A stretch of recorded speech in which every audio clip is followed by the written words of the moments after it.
Whether you're new to fasting or an experienced IFer, we all encounter bouts of hunger during our fasting period. So if you're a beginner looking for some tips on how to make fasting easier, or an avid faster looking for ways to extend your fast even longer, this video has got something for you. Let's get the video started.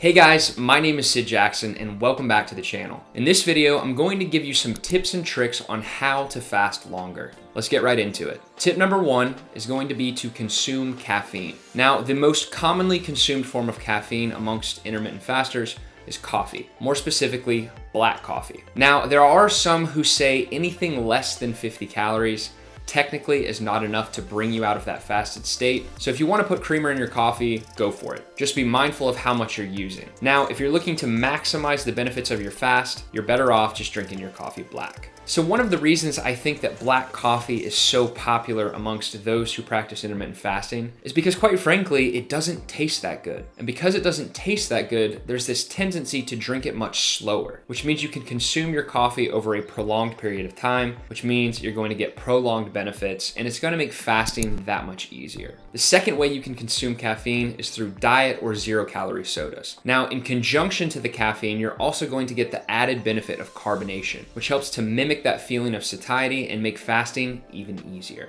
However, it is worth mentioning that some research shows that specific artificial sweeteners can actually negate some of the positive benefits of fasting. So just be mindful of that. So tip number 2 is going to be to consume sparkling water. So like diet sodas, you're going to get that benefit of the carbonation, mimicking satiety and making you feel full and helping you to fast longer. So one of the things I love about sparkling water is that you get that benefit of mimic satiety from the carbonation, but you get that without consuming additional caffeine. So tip number 3 and the final tip is going to be to consume branched chain amino acids, or BCAAs. Consuming BCAAs technically breaks the fast, but in most cases the pros are going to far outweigh the cons. Not only is it going to help you to fast longer, but it's also going to give you the benefit of aided muscle recovery. So the last thing I want to do is kind of take you guys through a day-to-day and tell you when and where I utilize each of these tools and how they help me to fast longer. So lately I've been drinking coffee in lieu of pre-workout. Now I'm a person that likes to train fasted and likes to train first thing in the morning. So I start my morning off with a cup of coffee and I'll sip it slowly over the course of an hour or so, at which point I'll transition over to branched chain amino acids. So I will consume my BCAAs intra-workout. So